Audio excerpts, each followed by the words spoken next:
Gaano ba katibay at kalalim ang pananampalataya mo sa Panginoong Diyos? Kaya mo bang ipaglaban ang iyong paniniwala sa kampon ng kadiliman? Nakatayo noon ang isang binatang bulag sa gitna ng kagubatan. Tanging ang ingay, pang-amoy at pakiramdam sa paligid ang nag-iisang sandalan ni Kuya Mario o ang kanyang nagsisilbing mga mata, mga paa niya sa lahat ng hamon niya sa buhay.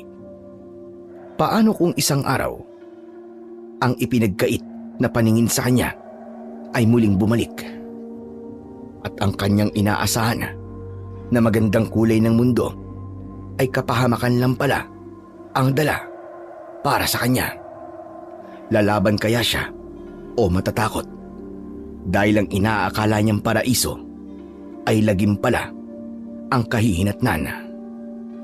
Magandang araw nga po pala sa inyo, Sir Blair. Lalong-lalo na po sa mga kagaya kong sumusuporta sa inyong mga YouTube channel. Ako nga po pala si Buboy. 10 taong gulang po ako noon sa kwentong ibabahagi ko sa inyo. Kakaiba po ang istoryang maririnig ninyo dahil naging parte po ako sa karanasan ng isang taong sinubok ng Panginoong Diyos upang mas lalong maging matatag sa buhay. Narito rin po sa kwento ko ang paniniwala ng isang pare na mas piniling maging isang manunugis o antingero. Ano nga kaya ang dahilan at humantong sa pakikipaglaban sa mga aswang ang buhay ng 2 taong ito?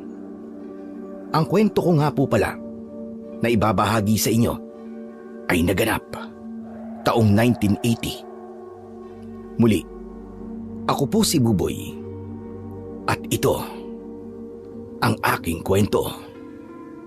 Tay, bigla pong nagbago ang simoy ng hangin at nararamdaman ko pong merong mga kakaiba sa paligid.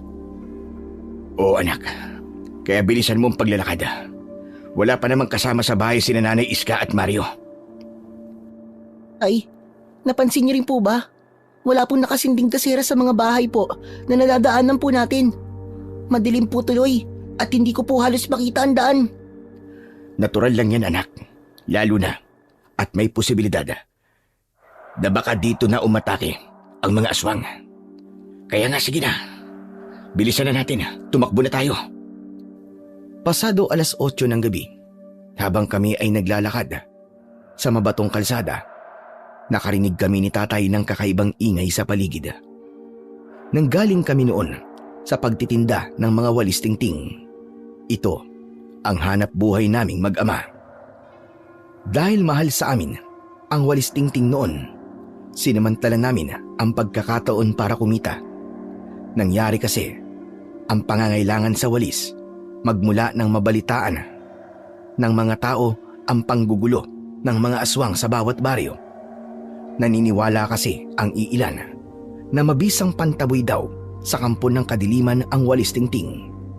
Nang makarating naman kami ni tatay sa bahay, ay nadatnan namin si Lola Iska at Kuya Mario na naghihintay rin sa pagdating namin. Mabilis na isinara ni tatay ang pinto at mga bintana. Tay, mabuti naman po't dumating na po kayo ni Buboy. Oo anak, kumusta kayo rito? Nay, ano po bang nangyayari sa baryo natin? Bakit masyado po yatang madilim? Nariyan na naman sila, Roberto. 2 linggo ang itinagal ng kanilang pananahimik. Ngayon na lang ulit sila bumalik. Tay, Lola, may huni na naman po ng ik-ik. Lola Iska, ano po bang dahilan? At natatakot po ang mga tao sa huni ng ik-ik? Ang naririnig niyong paghuni ng ik-ik ay hudyat yan na nasa paligid lamang ang aswang. At kapag may nakita silang tao sa labas, siguradong papatay nila kagad. Kung gano'n, kailangan po natin silang itawi dito, Nay. Marami na naman na mapapahamak. Baka po maulit ang mga nangyari noon. Huwag tayong mangialam, anak. Mas mabuti lang hindi natin sila pakikialaman. Kung mauulit ang mga nangyari noon, baka mas maraming mamatay ngayon. Nay, Kapag wala po tayong ginawa, habang buhay na lang tayong matatakot sa mga aswang. Tumahimik ka, Roberto. Ang pagiging antingerong manunugis mo ng aswang ang itigil mo. Dahil baka ikaw ang hinahanap ng mga aswang na yan. Nag-iingat po ako. Nagtataka lang po ako dahil nakarating na sila rito. Ibig sabihin nun, dumarami na po sila. Tay, ano po bang pinag-uusapan nyo? Sino pong antingerong manunugis po ng aswang? Ang tatay mo, ang antingerong manunugis, Mario. Magmula nang maraming mamatay sa pamilya namin, naging ganyan na siya. Naging isa siyang antingero. Tay, paano po? Kung kayo nga po ang hinahanap ng mga ik-ik. Haharapin ko sila, anak. Alam ko na hindi ako pababayaan ng Diyos. Mas makakabuting tumigil ka na sa pakikipaglaban sa mga aswang. Paano kung ikaw naman na mapahamak? Paano na ang mga anak mo? Pero Nay, hindi ko po kayang hayaan na lamang na may mabiktima na naman na inosente. Kailangan may humarap sa kanila para matigil na ito. Hindi nga ganun kadali, Roberto. Naiintindihan mo ba ako? Paano kung ang kumilos naman ay ang mababangis na mga aswang? Tandaan mo, hindi lang sila ang makakalaban mo kapag nakialam ka. May iba pa po bang mga aswang? Ibig sabihin po marami po sila? Oo, Mario. Marami sila. Napakunot ang noo ko nang marinig ko ang usapan ng tatlo sa harapan ko. Kahit nakikinig lang ako sa kanila, bakas ang takot sa kanilang anyo. Maging si Kuya Mario, na kahit bulag ito, ay tila ba nakikita nito ang itsura ng mga aswang. Madalas kasing ilarawan ni tatay ang itsura nila kapag nagkikwento ito kay Kuya Mario.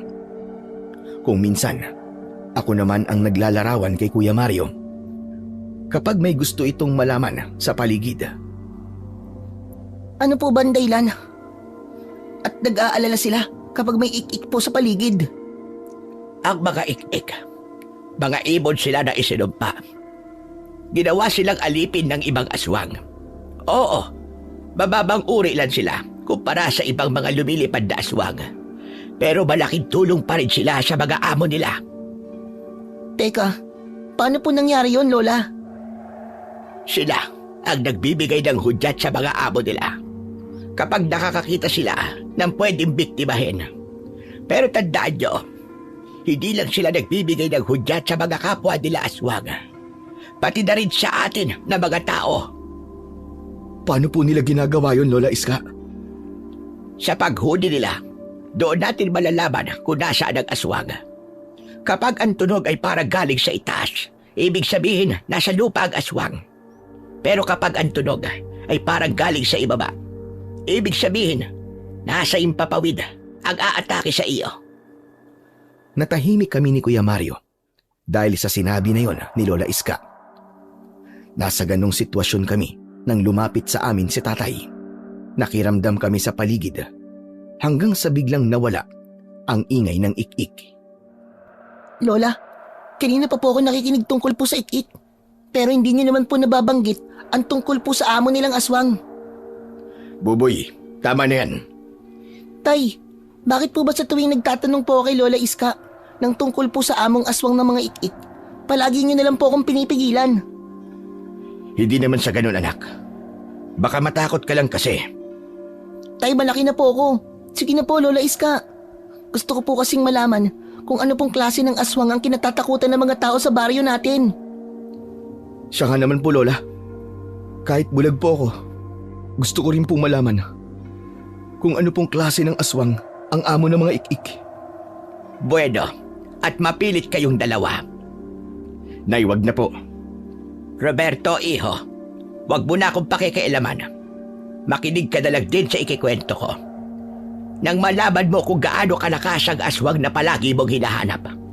Heto, makinig kayong mabuti. Umayos muna ng upo si Lola Iska.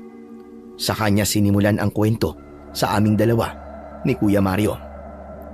Ang amo ng mga ik-ik ay ang aswang na hurushos. Ano po? Hurushos po? Kakaiba po ang pangalan ah. Dahil sila ang mga uri ng aswang na merong anyong engkanto. Karaniwan mga bata ang kanilang pinipiling biktimahin dahil sa mas matindi ang lasa ng mga ito kumpara sa mga ordinaryong tao. Ang sino man napipigil sa kanila na kumain ng bata ay agad nilang pinapatay at sinisip-sipan dugo. Pero sa gayon, wala na talaga silang pinipili. Delikado po pala ako dyan, Lola Iska. Oo, Buboy. Talagang delikado ka. Ano po ba ang kahulugan ng pangalan pong Hurushus? Ang pangalang Hurushus ay nangangahulugang nilalang na nakatira sa isang naglalakad na bahay. Po, ano naman po ang kakayahan ng aswang na Hurushus? Marunong silang gumamit ng itim na karunungan. Ano pa po ang kakayahan nila maliban po doon? Nagtataglay rin sila ng talino na maihahalin tulad sa mga laman lupa. Gamit ang kanilang lakas ay kaya nilang umalipin ng mga itim na engkanto. Isa yun sa mga dahilan kung bakit pinangingilagan sila ng mga albularyo at ng mga antingero. Hindi naman po palaging malakas ang aswang na Hurushus. Ano naman po ang kanilang kahinaan? Pinakamatinding kahinaan ng Hurushus ay ang punyal na hawak ng kanyang anak. Bihira yun mangyari dahil sino ba namang anak ang gugustuhin patayin ng kanyang ama? Maliban po roon, ano pa po? Sa datang galing sa mahiwagang ermitanyo, pinakamabisa ay ang mutya ng mata ng agila. Talagang mahihirapan silang labanan ang taong magtataglay nito. Pwede rin siya ang pangalawang kahinaan ng Hurushus. Kailangan busilak ang puso ng gagamit ng ganong klaseng kapangyarihan. Wala na pong ganun, Lola Iska. Halos lahat na po ay makasalanan. Kadalasan ang tinutukoy na merong busilak na puso ay ang mga taong may kapansanan. Lalo na ang mga bulag. Pumagitna ang katahimikan sa loob ng bahay namin nang magsalita si Lola Iska ng ganun. Kaya naman, si tatay ang nagsalita upang mabaling ang usapan sa ibang paksa. Tama na muna ang pagkikwentuhan, Nay. Tigilan niyo na po mga bata. Hindi na ako nagkikwento. Teka, parang wala na ako naririnig na ingay sa paligid ba? Tama. Wala na rin po kung naririnig na ik-ik. Siguro po umalis na rin po ang mga nilalang na yun. Hindi pa rin tayo dapat magpabaya. Baka mamaya nandyan lang sila sa paligid. Naghihintay ng tamang pagkakataon para umatake at kunin ton si Buboy. Tayo naman bakit po ako? Kasi ikaw lang ang bata rito.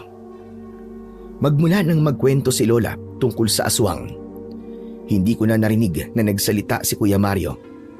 Lihim naman kaming nagkatingi ng tatlo dahil sa pag-aalala. Madalas kasing malungkot si Kuya Mario kapag naririnig niya ang salitang bulag. Ayon kay Lola Iska, inatake raw sila ng aswang noon. At tinuluan daw ng laway ng mga aswang ang mga mata ni Kuya Mario. Hanggang sa nauwi sa impeksyon at naging dahilan ng pagkabulag niya. Teka, Roberto, saan ka mapupunta? Dito lang po, Nay. Huwag kang lalabas, anak. Hindi po ako lalabas, Nay. Pero sisilip lang ako sa bintana. Titignan ko lang po kung ano nangyayari sa labas. Tay, sasama po ako sa inyo. O sige, Buboy. Tay, tara na po. Ang totoo, hindi pa ako nakakakita ng aswang. Sayang lang at hindi ko na itanong kay Lola kung ano ang itsura ng mga Hurushus. Dahan-dahan kaming naglakad papunta sa bintana. Sumilip kaming dalawa sa labas at iginala ang tingin sa paligid. Wala namang kaming napansing kakaiba at ang mga kabahayan ay may liwanag na rin mula sa mga gasera. Napabuntong hininga ko. Nabawasan ang takot ko dahil wala na nga ang mga aswang sa paligid. Bumalik na tayo kay Nanay at Mario. Wala nang aswang sa paligid. Sige po. Buboy anak, bantayan mo palagi ang Kuya Mario mo ha. Opo, Pero bakit po? Hindi naman po siya palaging umaalis ah. Anak, nakalimutan mo na ba? Palagi siyang pinupuntirya ng mga aswang. Ano po bang dahilan, Tay? Bakit po si Kuya lang? Hindi ko rin alam kung anong meron sa kapatid mo. Palagi siyang hinahabol ng aswang. Palaging pinagbabantaan ng buhay niya. Mabuti na lang at bulag siya. Hindi niya nakikita ang nangyayari sa paligid niya. Kaya po ba madalas po tayong lumilipat ng bahay dahil iniiwas niyo po si Kuya Mario? Ganun po ba? Oo, anak. Ay naku, nag-aalala na nga ako eh. Mukhang natuntun na naman siya ng mga aswang. Kaya po pala, kailangan kong bantayan si Kuya Mario. Hindi po kaya dahil sa nangyari sa kanya noon? Maaari. Basta atin-atin lang to ha. Opo, Tay. Wala kaming kaalam-alam na si Kuya Mario ay malakas pala ang pandinig. Kahit ilang metro ang layo namin sa kanya, ay naririnig pala niya ang aming pinag-usapan. Nang mga panahon na yon, mas marami palang alam si Kuya Mario kesa sa akin. Ni hindi napapansin ni Lola Iska na humihigpit ang kapit ni Kuya Mario sa tungkod nito na gawa sa bagakay o katawan ng kawayan na may bilog na kasing sukat ng daliri ng tao. Apo, bakit wala kang kibo? Tsaka nanginginig ang kamay mo? Wala po, Lola Iska. Pagod lang po ako. Aba, magpahinga ka na kung ganon. Gusto mo na ba matulog sa kwarto mo? Opo, Lola Iska. Boboy, Apo! Gusto na raw matulog ni Mario. Halika na! Matulog na rin kayo! Dahil sa sigaw ni Lola Iska, ay tinapos na namin ni Tatay ang aming usapan. Pagpasok namin sa loob ng bahay, ay lumapit si Tatay kay Lola Iska. Ako naman ay umalalay kay Kuya Mario. Nay, pwede ba nating sindihan ng gasera? Wala na po akong nakikitang kahinahinala sa labas eh. Mabuti kung gano'n. Si Mario kasi ay gusto na rin magpahatid sa silid niya. Sinindihan ni Lola Iska ang gasera at kumalat ang liwanag nito sa buong bahay. Saka ko naman, inalalayang maglakad si Kuya Mario papasok sa loob ng silid nito. Kuya Mario, lalabas lang po ako ha. Magpahinga ka na po. Sige, Buboy. Salamat. Tinapik ko ang balikat ni Kuya Mario bago ako umalis sa loob ng kwarto nito. Nadatnan ko naman na nag-uusap sina Tatay at Lola Iska. Sabi ko naman sa iyo, hanggat hindi tayo nangingialam at hindi lumalabas ng bahay, wala silang magagawa sa atin. Alam ko naman po yun, Nay. Pero hindi pa rin tayo dapat maging kampante. Oo, ligtas po tayo ngayong gabi. Pero hindi po natin alam kung anong mga gagawin nila sa susunod. Kailangan natin silang paghandaan, lalo na kung bigla silang susugod dito. Huwag mo silang harapin. Una pa lang, tutol na ako sa mga ginagawa mo. Pero baka nakakalimutan mong si Mario ang iniingatan natin dito. Kung may umatake rito at makita nila ang anak mo, lilipat na naman tayo ng ibang lugar, panigurado. Sabi ko na, doon na naman po pupunta ang usapan natin. Iniisip ko lang naman ang kapakanan nating lahat, Roberto. Pagod na rin ako magpalipat-lipat ng tirahan. Alam niyo po kung bakit ako nagkakaganito, Nay. Kung hindi niyo po ako naiintindihan, wala na po akong magagawa. Ang kaligtasan mo lang din naman ang iniisip ko. Ako rin naman po. Kaligtasan niyo rin ang iniisip ko. Pati na rin yung mga kababaryo natin. Ayoko pong pumayag na mamuhay tayo na palaging natatakot sa tuwing humuhuni ang itik. Sila ang may utang sa akin. Kaya dapat sila ang matakot sa akin. Hay nako, balang araw maiintindihan mo rin kung bakit ako nagkakaganito. Natatakot ako na baka pati ikaw ay mawala sa akin. Anak, hindi ko kakayanin pag nangyari yon. Naniniwala po ako may dahilan kung bakit nandito ako ngayon. Kaya kung kumikilos po ako ngayon, kaloob po ito ng Panginoon. Dahil sa pagtatalo, hindi nila napapansin na kanina pa akong nakikinig sa kanilang usapan. Bakas sa muka ni Lola Iska ang pag-aalala para kay tatay. Pagkatapos ng gabing yon, hindi kami nakampante dahil madalas din kaming gabihin ni tatay sa pag-uwi galing sa pagtitinda ng mga walis. Nagdadala na kami ng maliit na patalim para may panlaban kung sakaling may makasalubong kaming aswang. Isang gabi, habang pauwi na kami sa bahay, kinausap ako ni tatay. Tay, napansin niyo po ba? Ilang araw na pong tahimik ang gabi natin ah. Oo anak, baka sa ibang baryo sila nang gugulo. Pero wala naman po tayong nababalitaan na may nananalasa po sa ibang baryo. Wala rin pong chismis na may nabibiktimang tao. Kaya nga paghandaan natin ang muli nilang pagbabalik sa baryo natin. Opo, Tay. Huwag lang talaga silang magkakamali na subukan dito sa atin manggulo. Ipapakita ko talaga sa kanila kung ano ang hinahanap nila. Ako naman po, ang pipilipit sa kanilang leeg, Tay. Lalo na po kapag si Kuya Mario na ang kinuha nila para saktan. Ang tapang mo naman. Baka mamaya kapag nandyan na ang aswang, mauna ka pang tumakbo sa akin. Naku, hindi po, Tay ah. Hindi po mangyayari yon. Hindi po sila sasantoy ng kutsilyo ko. Tignan nyo. Kaya hindi po ako natatakot sa kanila. Ay nako, napakahusay mo talagang bata ka. O siya, sige na. Malalaman natin kung talagang matapang ka kapag ka may nakaengkwentro na tayong aswang. Talaga po. Makikita niyo po kung gaano po ako katapang. Oo na, bilisan mo na sa paglalakad nang makarating na tayo sa bahay. Samantala, sa bahay naman sa loob ng silid ni Kuya Mario, tahimik lang siyang nakaupo sa tabi ng bintana.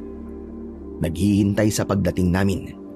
Pero habang nakatanaw siya sa labas at pinakikinggan ang huni ng mga insektong panggabi, biglang nangibabaw ang ingay ng kaluskos sa paligid. Mabilis na kinapa ni Kuya Mario ang kanyang tungkod at napatayo sa kinauupuan. Sino yan? Buboy? Tay? Lola Iska, kayo po ba yan? Walang sumagot sa pagtawag ni Kuya Mario. Wala kaming kaalam-alam na lumabas pala saglit si Lola Iska kaya walang naiwan sa tabi nito. Hindi namin inaasahan na meron na palang magaganap na masama sa kapatid ko. Sino yan? Sumagot ka! Teka, bakit parang ang baho ng singaw ng hangin sa loob ng kwarto ko? Nagsipagtaasan ang mga balahibo niya sa kanyang katawan nang marinig niya ang angil mula sa kanyang likuran. Tama lang pala ang tatig ko. Mag-isa ka lang dito. Ikaw? Paano mo ako nahanap? Walang imposible sa kapangyarihan ko.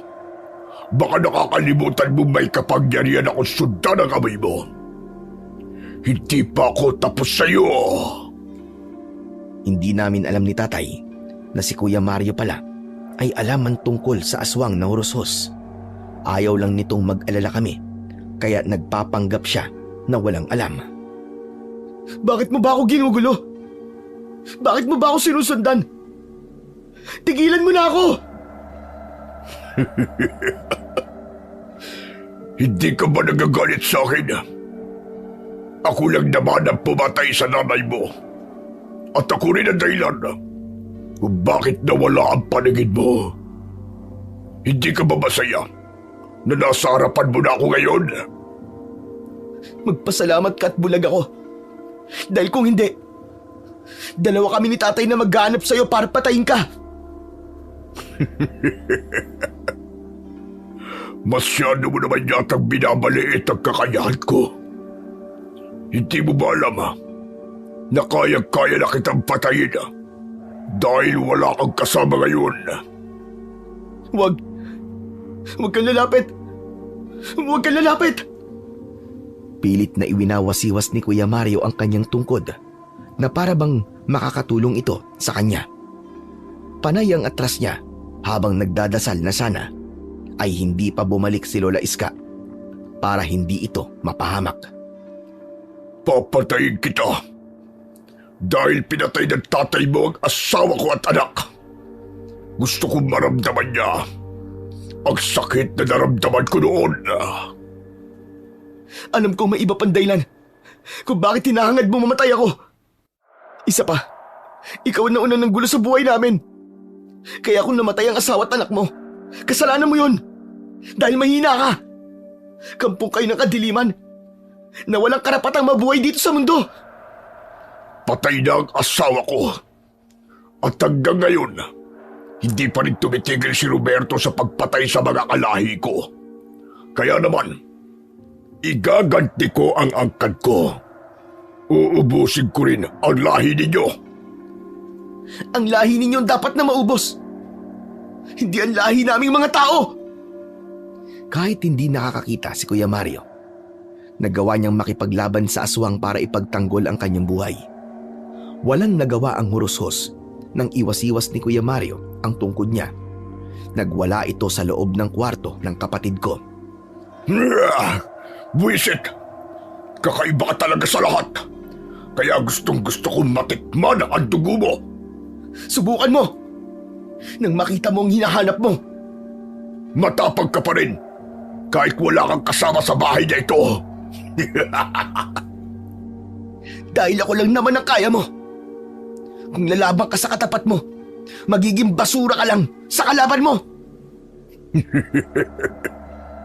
Kayong mga tao totoong basura. Isa kayong ulam. Pagkain na ginawa ng Diyos para sa amin. Lahat kayo, sira ang ulo. Lumalaban kahit hindi kaya ang kalaban. Tignan natin ngayon kung sino talaga ang sira ang ulo. Pilit na hinagilap ng tungkod ni Kuya Mario ang aswang na hurus-hurus. Ngunit nakakaiwas ito sa bawat pag-atake niya. Nang makahanap ng pagkakataon ng aswang sa isang iglap, nasa harapan na ito ni Kuya Mario. Ang mga mata nitong nanlilisik ay puno ng puot. Ramdam ni Kuya Mario ang init ng hininga ng aswang. Kaya nagawa niyang tamaan ito sa leeg. Napaatras ang kalaban at nahawakan ang leeg na nasaktan. Nang gumanti ito, dinakot ng aswang ang leeg ni Kuya Mario. Ngunit mabilis din itong binitiwan ang leeg ni Kuya Mario. Umatungal ito ng malakas habang nagtataka dahil umuusok ang kanyang kamay. Hindi maaari. Bakit may proteksyon ka? Kaya ba hindi ako makalapit sa'yo? Naggawin ko ang unang pag-atake sa'yo. Malinaw na may nagbabantay sa'yo na hindi ko nakikita. Anong pinagsasasabi mo? Tama ang kutob ko. Ikaw nga ang nakatakda. Kaya pala hindi kita napatay noon dahil may proteksyon ka. Sino? Sino ang naglagay ng proteksyon sa katawan mo? Kung alam ko man, bakit ko sasabihin sa'yo? Kaya mabuti pa, tapusin na natin ang labang to! Magkakasunod na palo ang ginawa ni Kuya Mario laban sa aswang. Kaya naging kampante siya na hindi siya masasaktan ng aswang dahil sa sinasabi nitong proteksyon. Maya-maya pa, napahinto sa pag-atake si Kuya Mario nang may naramdaman itong masakit sa kanyang sakong sa paa. Aray! Ang paa ko! Ang sakit! Lalo na dito sa sakong! Anong ginawa mo sa akin? Akala mo ba ay hindi ko alam ang kahinaan ng proteksyon na kahit na anong orasyon sa katawan ng tao? Pinag-aralan ko na ang bagay na ito at pinaghandaan na kita. Napaluhod si Kuya Mario sa sahig habang hindi makatayo dahil sa pananakit ng kanyang paa. Bumulwak ang dugo niya mula sa sugat na likha ng kuko ng aswang na urushos. Samantala, nang tumigil kami ni tatay sa tapat ng bakuran namin, ay nagulat kami sa malakas na sigaw ni Kuya Mario. Kasunod ng boses ni Lola Iska mula sa aming likuran. Roberto, nandito na pala kayo. Bakit hindi pa kayo pumasok sa loob ng bahay? Nay, iniwan niyo po mag-isa si Mario? Oo, mabilis lang naman ako eh. Hindi na tinapos ni tatay ang sasabihin ni Lola Iska. Mabilis na siyang pumasok sa loob ng bahay. Sumunod kami ni Lola at tumambad sa aming paningin ang nakaluhod na si Kuya Mario. May sugat na ito sa katawan. Nasa harapan naman ito ang halimaw. Anong ginawa mo sa anak ko, hayop ka? Mabuti naman at dumating ka na, Roberto. Pagmasdan mo kung paano kung papatayin ang anak mo. Buboy, ang asin, bilisan mo! Walang epekto sa akin ang asin. Panoorin mo na lang itong gagawin ko sa anak mo. Saktong sasaksakin ng aswang si Kuya Mario. Nilukso na ito ni tatay. Nagpambuno ang dalawa. Habang ako naman, kumuha pa rin ng asin sa kusina at nagbaka sakaling gagana yon. Nang isaboy ko ang asin sa katawan ng hurushos, hindi nga ito tumalab. Takot na takot ako ng mga sandaling yon nang mapagmasdan ko ang aswang. Mukha siyang aso. Malaki ang katawan, maskulado, malakas at parang kidlat sa bilis. Si Lola Iska naman ay mabilis na nilapitan si Kuya Mario at inilayo ito. Tay, ano pong gagawin ko? Hindi po gumagana ang asin sa kanya. Hindi ako nakarinig ng tugon mula kay tatay dahil bumagsak siya sa sahig. Ibinalibag siya ng aswang ng paulit-ulit, maging ang dingding nasira na rin. Nakarating sila hanggang sa labas ng bahay. Nagip ng paningin ko ang buntot ng pagi sa dingding. Kinuha ko ito at inihagis kay tatay. Gamit ito, pinalo ni tatay ang aswang. Kaya lang, hindi talaga ito tinatablan. Wala kang kadalaan. Gusto mo na talagang mamatay. Muling nagpambuno ang dalawa sa harapan ko. Kaya nagkaroon ako ng pagkakataon para tulungan si tatay. Gamit ang punyal ko, isasaksak ko sana ito sa likod ng nilalang. Kaya lang, nasalo niya ang kamay ko at sinuntok niya ako sa dibdib. Bumagsak ako sa lupa habang namimilipit sa labis na sakit. Narinig naman ni Kuya Mario ang nangyari sa akin. Kaya ito naman ang sumugod sa kinaroroonan ng dalawang naglalaban. Kung saan-saan tumatama ang palo nito gamit ang kanyang tungkod. Ang sumunod na nangyari, binuwat ng aswang si Kuya Mario at itinakbo papalayo sa amin. Tay, si Kuya Mario! Dinala ng hursos! Hindi halos makabangon si tatay dahil sa bugbog na tinamo nito. Ako naman, mabilis kong sinundan si Kuya Mario at ang aswang na tumangay rito. Kuya Mario! Nasaan ka na? Naramdaman ko rin ang yabag ni na Lola at tatay. Hinanap namin si Kuya Mario sa madilim na bahagi ng kagubatan. Dahil madilim, talagang nahirapan kami. Samantala, habang nakasampay ang katawan ni Kuya Mario sa balikat ng aswang, meron na palang nilalang na nakasunod sa kanila. Hindi kami yun. Isang nilalang na nagbabantay kay Kuya Mario. Bitiwan mo ako! Saan mo ako dadalhin, hayop ka? Huwag kang malikot. Dahil kapag hindi ako nakapagtimpi, baka dito pa lang patayin na kita. Hindi mo magagawa mga binabalak mo sa akin. Nagkakamali ka. Magagawa ko na. Dahil hawak na kita. Uunti-untiin ko ang pagkain sa laman loob mo, pati sa dugo mo.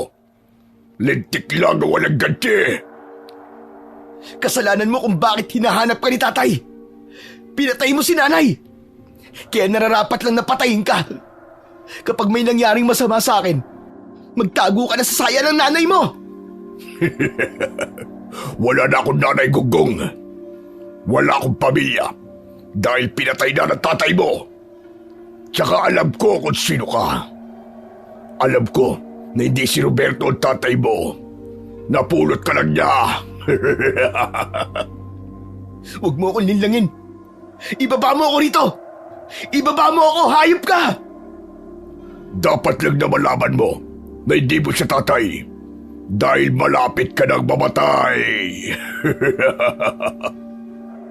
Dala ng galit ni Kuya Mario, binayo niya ng suntok at siko ang balikat ng aswang.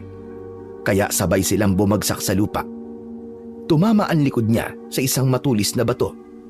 Dumugo ang kanyang sugat, dahilan upang lalong maging agresibo ang aswang. Malayo na tayo sa kanila. Pwede na siguro kitang lapain dito. Akmang sasaksakin ng kuko ng aswang si Kuya Mario nang biglang may matandang lalaki ang lumitaw sa tabi ng hurusos. 2 palo ng tungkod ang tumama sa katawan ng halimaw, kaya tumalsik ito na pasadsad sa lupa. Mabilis itong tumayo at nakipaglaban sa isang matandang lalaki na bagong dating. Palitan ang mga ito ng pag-atake. Bakas sa katawan ng matanda na nahihirapan ito sa kalabang halimaw. Nang tamaan ng matandang lalaki ang hurusos sa kanyang leeg, napaatras ito. Ikaw na naman! Sino ka bang hayop ka? Bakit ba palagi mo akong pinipigilan? Ako ang naglagay ng proteksyon kay Mario para pigilan ang kasamaan mo. Kung natanggal mo man ang proteksyon ko sa kanya, hindi ka pa rin magtatagumpay na patayin siya. Tumigil ka! Huwag mo akong pakialaman. Marahil nandito ka para huliin ako. Pwes, bumalik ka na sa pinagbulan mo. Ikaw ang ibabalik ko sa pinanggalingan mo. Maraming lihim ang nakatago sa pagkatao ni Kuya Mario, kung bakit siya ang pinili ng matandang lalaki para bantayan at protektahan ito. Maya-maya pa ay umangin ng malakas ang hurushos. Itinaas nito ang kanyang kamay at dahil doon, namilipit sa sakit si Kuya Mario. Ay, tulungan niyo ako. Napakasakit ng sugat sa paa ko at sa likod. Parang pinipiga. Anong ginawa mo sa kanya? Ipinapakita ko lang sa'yo kung gaano ko kalakas. Kaya wag mo kong susubukan. Wag mo ring maliitin ang kapangyarihan ko. Heto sa'yo! Tuluyang naglaban ang 2 nilalang, kaya pansamantala nawala ang pananakit ng sugat ni Kuya Mario. Gumapang ito at kinapa ang kinaroroonan hanggang sa makarating siya sa malaking puno at doon siya sumandala. Nang tamaan naman ng matandang lalaki ang leeg ng hurus-huros, tumakbo ito para tumakas. Naiwan ang matanda habang habol ang sariling hininga. Nilapitan nito si Kuya Mario at hinawakan ng paa na nasugatan. Sino ka? Bakit palagi niyo akong inililigtas sa aswang na yon? Dahil ikaw ang aking napili. Hindi ko hahayaan na mapahamak ka. Pinili po? Para po saan? Piniling maging bagong tagapangalaga sa mutya ng mata ng agila. Teka, hindi ko po kayo naiintindihan. Alam kong mahirap maunawaan ang mga sinasabi ko. Ngunit kailangan ko tulong mo. Hindi ako pwedeng mangalaga sa mutya na nasa akin. Dahil ang kailangan nito ay ang taong may busilak na puso. Isang binatang bulag na kagaya mo. Narinig ko na rin po yan kay Lola Iska. Bakit palagi ninyong sinasabing busilak ang puso ko? Ngunit, punong-puno po ng galit ang dibdib ko. Busilak ang puso ng taong walang sinasaktang ibang tao. Dalisay ang pagkatao mo dahil kahit kailan ay hindi ka gumawa ng kasamaan. Heto, tanggapin mo. Para sa'yo talaga to. Panahon na para mahawakan mo ito. Dahil hindi ka tatantanan ng aswang na iyon. Ano po itong inilagay niyo sa palad ko? Hugis bilog na makinis na parang bato. Yan ang sinasabi ko sa'yo na mutya ng mata ng agila. Ikaw ang bagong tagapangalaga niyan. Yan din ang dahilan kung bakit lihim kitang binabantayan. Dahil ikaw ang itinakda na magiging magiting na antingero. Ibig sabihin, kayo po ang madalas kong nararamdaman na palaging nasa paligid ko? Oo, binabantayan na kita sa simula pa lamang. Nang isilang ka sa mundong ito, kung paano kang pinrotekta ng nanay mo, kung paano siyang namatay dahil sa pagtatanggol sa'yo. Tugisin mo ang aswang sa pamamagitan ng mutyang yan. Maging isa kang magiting at mahusay na antingero. Pero, paano ko naman po gagawin yun? Bulag ako eh. Sa pamamagitan yan, makakakita ka sa gabi. Ngunit sa araw, muli kang magiging bulag. Ano po? Bulag sa araw tapos makakakita sa gabi? Oo, Mario. Hetong tungkod ko. Gamitin mo rin. Hindi ko po matatanggap ang mga ito. Tsaka, sino po ba talaga kayo? Ako si Apong Magno, ang nangangalaga dati sa kalikasan at lagusan na ngayon ay unti-unti nang sinisira ng mga hursos. Sa pamamagitan ng mutya, mapapangalagaan mo ang kaligtasan ng lahat ng mga taga rito, pati na ang naninirahan sa kabilang mundo.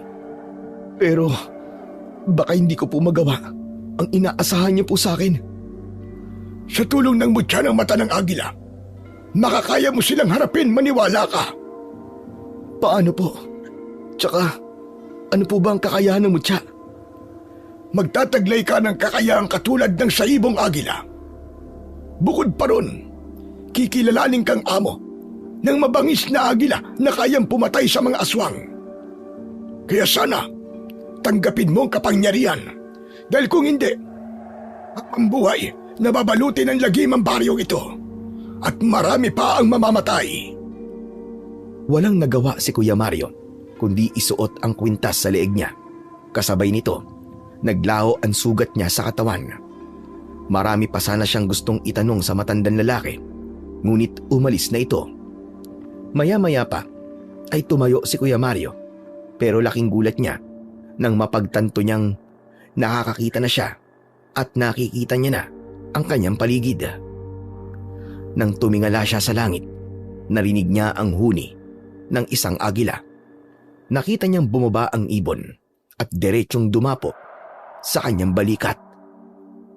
Teka, ikaw na ba ang tinutukoy ni Apong Magno? Ha? Agila? Humuni ito ng malakas, kaya napagtanto ni Kuya Mario na yun na nga ang kanyang magiging gabay. Maigpit niyang hinawakan ang kanyang tungkod at naglakad ng dahan-dahan. Kailangan niya pa ring magkunwaring bulag sa harap namin. Sa kabilang dako naman, sa kinaroroonan namin, halos maiyak na si Lola Iska at si Tatay dahil hindi namin mahanap si Kuya Mario. Ilang sandali pa ay nagulat kami nang makita namin siyang lumabas mula sa madilim na bahagi ng kakawyan. May tungkod ito at ang kapansin-pansin ay ang malaking ibong agila sa balikat nito. Tay, si Kuya Mario, ayun po! Diyos ko, ang anak ko! Halina kayo, lapitan natin siya. Kuya Mario, nandito na po kami! Buboy? Buboy, ikaw ba yan? Opo kuya, nandito po kami! Nang malapitan namin siya, ay agad siyang niyakap ni Tatay at tinignan kung may sugat ba ito sa katawan. Anak, paano ka nakaligtas sa aswang na yun? Iniligtas po ako ng ibong nasa balikat ko, Tay. Mabuti na lang po at di niya ako iniwan. Isang agila ang nagligtas sa iyo. Agila po ba ang tawag sa ibong to? Oo. Hala, sige tara. Kailangan na natin magmadali, umuwi na tayo. Ako ang umalalay kay Kuya Mario sa paglalakad, pauwi sa bahay, habang sina Lola Iska at Tatay naman ang nasa hulihan ng aming daan. Alam kong nagdududa sila sa kakaibang nangyari kay Kuya Mario. Dahil siguro sa presensya ng agilang nasa balikat niya. Si Tatay ang hindi nakatiis at nagtanong na ito kay Kuya Mario. Anak, hanggang ngayon ay hindi pa rin ako makapaniwala kung paano kang nailigtas ng isang agila mula sa kamay ng aswang na yun. Masyado siyang malakas para talunin ng isang ibon. Tay, di rin nga po ako makapaniwala kung paano po niya tinalo ang hursos. Inatake po niya ng tuka ang aswang tapos dinagit po niya. Sa dami nga po ng tama ng aswang, natakot na po itong umatake sa akin. Yun po ang narinig ko kanina kaya nalaman ko po kung paano po niyang kinalaban ng hursos. Hindi sinabi ni Kuya Mario ang katotohanan sa pagkakaligtas niya mula sa aswang na hursos. Pasensya ka na anak ha. Di lang talaga ako makapaniwalang matatakot ang aswang na yon sa tuka ng ibon. Kung sa bagay naman anak, sa laki ba naman ang agilang yan? Tiyak na matatakot siya sa tuka nito. Ewan ko po, Nay. Pamilyar po kasi sa akin ang ibong yan. Nagtataka lang po ako kung paano niya nakilala ang anak ko. Hindi ko po maintindihan kung bakit alam niyo po ang tungkol sa agilang to, Tay. Pero, may nalaman po ko. Anong nalaman mo, Mario?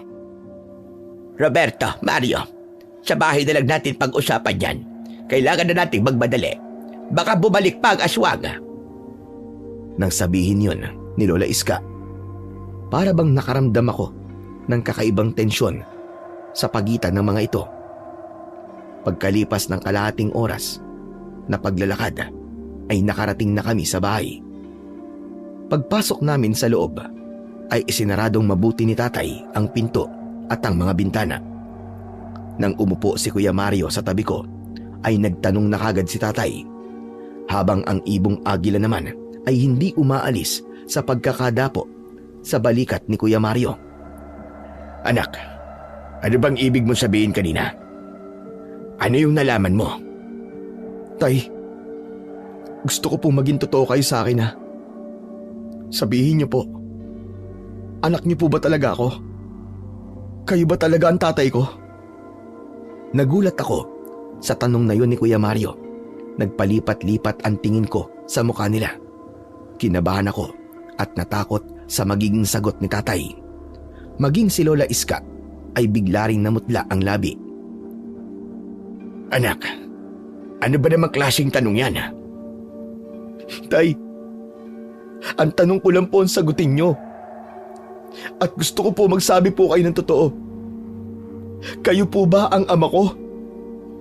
Hindi agad nakapagsalita si tatay. Kaya si Lola Iskana ang nagsalita habang nanghihina itong napaupo sa bangko. Roberto, panahon na siguro para ipagtapat kay Mario ang buong katotohanan tungkol sa kanyang pagkatao. Hindi natin ito maitatago sa kanya ng matagal.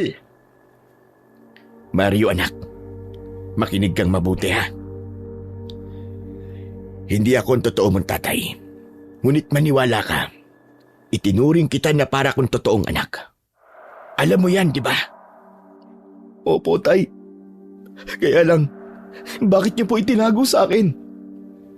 Kung pinagsakluban ng langit at lupa si Kuya Mario dahil sa kanyang mga natuklasan, mas natakot ako sa aking nalaman. Titig na titig ako kay tatay, maging kay Lola Iska na umiiyak na rin. Dahil nagulat si Kuya Mario, wala itong ibang ginawa kundi ang umiyak sa harapan namin. Ako naman ay napatayo, parang ako ang nasaktan. Nagduda na rin ako sa pagkatao ko. Tay, ano pong ibig sabihin nito? Paano hindi niyo po naging anak si Kuya Mario? Anak, huwag ka na muna sumali sa usapang ito. Makinig ka na lang. Ang Kuya Mario mo ay hindi ko totoong anak. Paano pong nangyari yun, Tay? Ako po ba? Anak niyo po ba ako? Parang sasabog ang dibdib ko sa tanong kong yun. Kahit nananahimik si Kuya Mario sa tabi ko, naririnig ko ang ingay ng tibok ng puso ko at nabibingi ako dahil sa pag-aalala. Takot na takot ako sa maaaring isagot sa akin ni tatay. Dahil sa reaksyon ng kanyang muka, para bang alam ko na rin kung ano ang isasagot niya. Ibig sabihin po, hindi niyo rin po ako totoong anak, Tay? Hindi ko rin po kapatid si Kuya Mario? Oo, anak. Patawarin niyo akong dalawa. Nay, paano ko po ba ipapaliwanag ito sa mga anak ko? Parang pinipiga ang puso ko nang mapasabunot si tatay sa kanyang buhok at napaupo sa upuang nakaharap sa amin ni Kuya Mario. Dahil nahihirapan si tatay sa pagpapaliwanag sa amin, si Lola Iska ang nagpatuloy sa pagsasabi sa amin ng buong katotohanan. Boboy Apo, ako ang nakakuha sa iyo sa gubat. May pusod ka pa noon at bagong silang. May nakapagsabi, iniwan ka raw ng nanay mo. Nang matuntun siya ng mga pulis, ikinulong siya. Lola Iska, bakit ngayon niyo lang po ito pinagtapat sa akin? Dahil hindi namin alam kung matatanggap mo. Patawarin niyo kami ni Roberto kung wala kaming lakas ng loob na ipagtapat sa inyo ang buong katotohanan. Pasalampak ako na paupo sa bangkong katabi ni Kuya Mario. Maya-maya pa ay nag-angat na ng muka si tatay para sagutin na ang mga tanong namin. Mga anak, kahit hindi ko kayo tunay na anak, mahal na mahal ko kayo. At ang turing ko sa inyo ay tunay ko ng mga anak. Alam nyo yan. Tay, sino po ang totoo kong ama? Wala akong alam tungkol sa mga magulang mo. 1 taong ka pa lang noon nang makita kita sa gubat. Hanggang ngayon ay wala pa ring malinaw na impormasyong makapagsasabi kung sino ang mga magulang mo. Wala po bang naghanap sa akin, Tay? Wala. Naghanap na rin ako sa mga karatig baryo. Pero talagang wala akong nahanap na impormasyon tungkol sa mga magulang mo. Ganun po ba? Nung panahon kasing yun, anak, kakatapos lang daw sumalakay ng mga aswang na hurusos sa baryong ito. Saka kita natagpuan, kasama ang agilang nasa balikat mo. Ano po? Ang agilang yan, ang nag-iisang ibon na nagbabantay sa iyo na matagpuan kita sa gubat. Muntik pa nga niya akong tukain nang lapitan kita. Kaya nga nagtataka ko kung paano kayo nagkita sa gubat ng agilang yan. Para bang muli kayong pinagtagpo ng panahon. Pagkatapos na mag-usap ni Tatay at Kuya Mario, kami naman ni Lola Iska ang nag-usap. Ako po, Lola Iska. Saan po nakakulong ang nanay ko? Apo, wala na akong balita kung saan siya inilipat na kulungan. Huwag kang mag-alala. Magtatanong-tanong ako at hahanapin natin siya. Lola Iska, ano po bang pangalan ng nanay ko? Narda. Narda ang pangalan ng nanay mo. Pambihira po. Kapangalan pa po ni Darna. Kaya lang, kabaligtaran po siya ni Darna. Siya nagliligtas ng buhay ng tao, pero ang nanay ko po, nang iiwan ng anak. Hindi ko maitago ang galit ko para sa aking ina. Hindi ko matanggap na iniwanan niya ako sa gubat. Apo ko, huwag ka sanang magtanim ng sama ng loob sa nanay mo dahil hindi natin alam kung ano ang pinagdadaanan niya noon. Kahit na po, hindi ko po maiintindihan ang ginawa niya sa akin, Lola Iska. Wala nang sasama pa sa inang nagtatapon ng kanyang anak. Kaya ng mga sandaling yon, hindi ko alam kung kanino ba ako magagalit. Pero wala namang kasalanan ang mga taong nag-alaga sa akin. Sa kanila pa nga ako dapat na magpasalamat. Dahil kahit hindi ako totoong galing sa dugo at laman nila, hindi nila ako pinabayaan.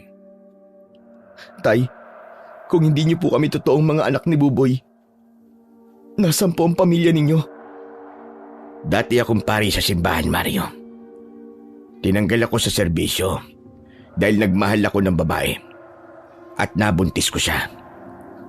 Nasaan po sila? Dahil hindi ko siya napanagutan, iniwan niya ako at umuwi siya rito sa baryo namin. Pagkalipas ng 1 taon at 8 buwan, sinundan ko si Teresa dito para sana itama ang pagkakamali ko. Ngunit, wala na. Hindi ko na siya naabot ang buhay. Patay na raw siya kasama ang anak ko dahil inatake sila ng aswang. Marami ang namatay sa baryong ito kasama sila. Yun po ba ang dahilan kaya naging antingero kayo at manunugis ng aswang? Oo, Mario. Grabe ang galit ko noon. Ang ipinagtataka ko lang, ikaw ang puntirya ng aswang at hindi ako. Kaya nagpalamig ako. Tumigil ako at binantayan na lamang kita. Hindi po kaya may bahagi sa nakaraan ko ang konektado po sa mga aswang? Ewan ko, anak. Kahit ano pa yun, hindi ko hahayaan na mapahamak ka at masaktan nila. Magdadaan muna sila sa ibabaw ng bangkay ko. Tay, magpapahinga na po muna ako Para po kasing bigla akong napagod eh. Buboy, anak. Ito tatandaan nyo. Mahal na mahal ko kayo. Kayo ng Kuya Mario mo. Opo, Tay. Alam ko rin naman po yun. Mahal na mahal ko rin po kayo. Magpapahinga na rin po muna ako, Tay. Mario, di pa tayo tapos pag-usap. Gusto ko maliwanagan ang pag-iisip mo ngayong gabi. Kung marami ka pang tanong, sige lang, magtanong ka pa. Sa ngayon po, Tay, malinaw na po sa akin ang katotohanan. Hindi ko po kayo totoong ama. Pero wag po kayo mag-alala, Tay. Hindi po ako galit sa inyo. Sige po, papasok na po ako sa silid ko. Sabay kaming tumayo at pumasok sa loob ng tig-isa naming silid ni Kuya Mario. Kasama nito ang nakadapong agila sa balikat niya. Paghiga ko sa katre, umagos ang masaganang luwa sa aking pisngi hanggang sa tuluyan na akong napahagulgol ng mahina. Aaminin ko, masakit at parang ang bigat sa dibdib na ang pamilya pala na kinagisnan ko ay hindi totoong sa akin. Kung masakit man sa aming dalawa ni Kuya Mario, ang mga nalaman namin, mas doble ang sakit nito sa mga taong nagpalaki sa amin. Dahil saksi ako sa pagmamahal nila sa aming dalawa ni Kuya Mario.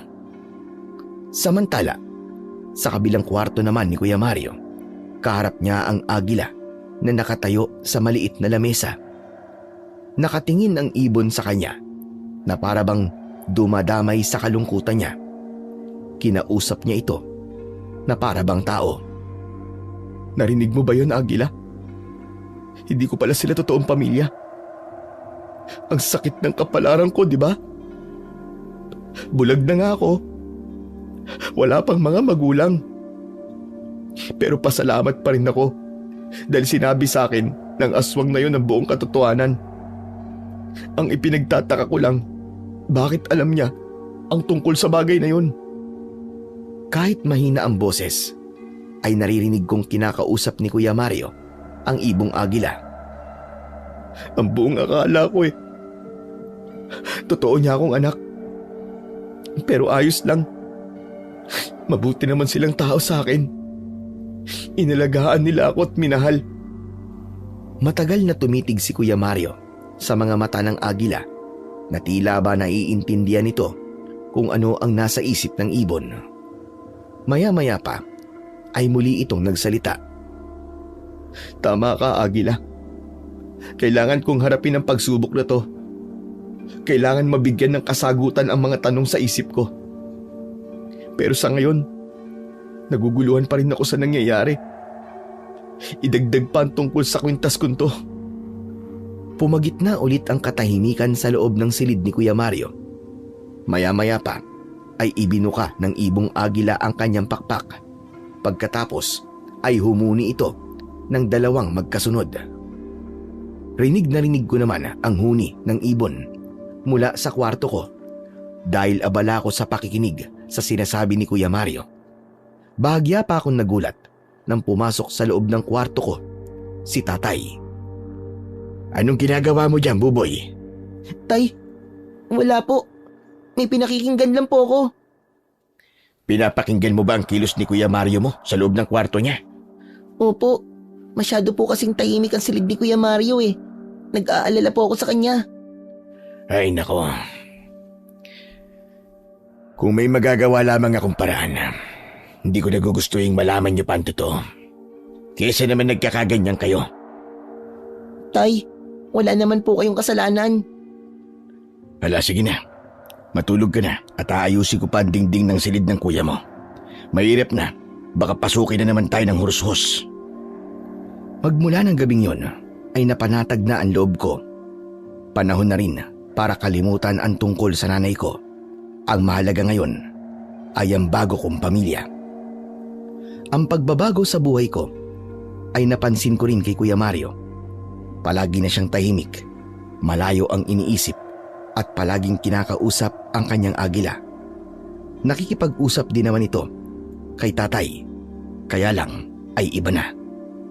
Isang gabi, habang nasa sala ako at nakatanaw sa labas, nilapitan ako ni Lola Iska. Apo ko, bakit hindi ka pa matulog? Gabi na. Gusto ko lang po mapag-isa, Lola. Bakit? May problema ba? Wala po, may iniisip lang po ako. Ano bang iniisip mo? Si Kuya Mario po. Magmula po nang malaman po niyang hindi niya ako kapatid, bira niya na po akong kausapin, kahit po si tatay. May nagbago po sa kanya. Hayaan mo muna ang kapatid mo, Boboy. Kung natanggap mo ng mabilis ang nangyari sa iyo, iba ang kaso niya. Baka kailangan lang niya ng panahon para matanggap niya ang tungkol sa pagkatao niya. Sana po, Lola Iska. Miss ko na po kasi siyang kausap eh. Hala, sige na. Pumasok na tayo sa loob. Baka bibiglang sumalakay na aswang. Salamat po, Lola. Salamat po. At inalagaan niyo po ako. Inalagaan kita dahil apo kita. Kaya kalimutan mo na ang nakaraan. Magsisimula ulit tayo. Huwag kang mag-alala. May plano ang Diyos at balang araw ay mapapatawad mo rin ang nanay mo. Akmang papasok na kami sa bahay nang bigla kaming nakarinig ng malakas na huni ng ik-ik mula sa itaas. Boboy, bilisan mo! May aswang sa paligid! Bagya pa kaming nagulat ni Lola Iska nang mabilis na lumipad palabas ng kwarto ni Kuya ang agila. Lola Iska! Umalis po ang ibon ni Kuya Mario! Huwag ka mag-alala. Natitiyak mo na papatayin niya ang mga ik-ik. Kaya tara na, pumasok na tayo sa loob ng bahay. Mas lalong lumakas ang huni ng ik-ik, kaya napabilis din ang pasok namin ni Lola Iska sa loob ng bahay. Hindi namin alam na pinatay nga ng agila ang mga ik-ik. Wala kaming kaalam-alam na tuwing gabi mayroong nangyayaring kakaiba kay Kuya Mario. Iniisa-isa na pala niyang tugisin ang mga aswang dahil naniniwala siyang may kasalanan ang mga aswang sa nangyari sa kanya, lalo na sa naging dahilan ng pagkabulag niya. Kaya nang nasa loob na kami ng bahay ay hindi namin napansin na dumaan si Kuya Mario sa bintana. Sa kabila ng kadiliman ng paligid, malinaw na nakikita ni Kuya Mario ang daan. Maigpit niyang hawak noon ang kanyang tungkod. Doon ko naririnig ang mga angil. Hintayin niyo ako, mga halimaw kayo. Malapit na ako. Tudurugin ko kayong lahat. Tumingala sa langit si Kuya Mario. Nakita niya roon ang agila na parabang itinuturo sa kanya ang lokasyon ng kinaroroonan ng mga kalaban. Sinundan niya ito upang tumbukin kung saan nanggagaling ang naririnig niyang ingay ng pag-angil mula sa mga aswang. Mabilis ang takbo niya na halos kaya niyang sabayan ang lipad ng agila. Lumiliwanag din ang suot niyang kwintas na tanging siya lamang ang nakakakita. Pagkalipas ng kalahating oras na pagtakbo, ay tumigil siya sa gitna ng kagubatan. Tumambad sa kanyang paningin ang isang hanay ng mga aswang na hurushos. Nakilala niya ang pinuno ng mga aswang dahil sa boses nito. Hindi siya makapaniwalang ganun pala ang itsura ng hurushos. Mapupula ang kanilang mga mata at higit silang matangkad kesa sa ordinaryong taas ng tao. Ngumisi ang pinuno ng mga ito habang tumutulo ang malapot nitong laway na may kasama pang dugo, habang ang mga alagad nito ay lahat nakatingin kay Kuya Mario. Mabuti naman at narinig mo ang paanyaya ko. Kasama ko nga pala ang aking mga alagad. Sila ang nagsabi sa akin na ikaw raw ang bumira sa mga tauhan ko sa talipapa. Ibinalita rin ba nila sa'yo kung gaano ako kalupit? Teka, hindi ka na bulag? Ano sa tingin mo? Makakapunta ba ako dito kung bulag ako at hindi ko kayo nakikita? Ibig sabihin, nakikita mo na kami? Ang hina naman pala ng isip mo eh. Naging pinuno ka pa. Wala ka naman palang silbi, gunggong. Huwag mo akong pagsasalita ng ganyan. Baka nakakalimutan mong may atraso ka pa sa akin. Ikaw ang may atraso sa akin, hayop ka. Naniniwala akong ikaw ang naging dahilan kung bakit ako nabulag. kung bakit nasira ang buhay ko. Dahil sa inyo! Pinaikot ni Kuya Mario ang kanyang tungkod. Hindi namin akalain ni Natatay at Lola Iska na habang nagpapahinga kami sa bahay, si Kuya Mario naman ay nakikipaglaban pala sa mga aswang.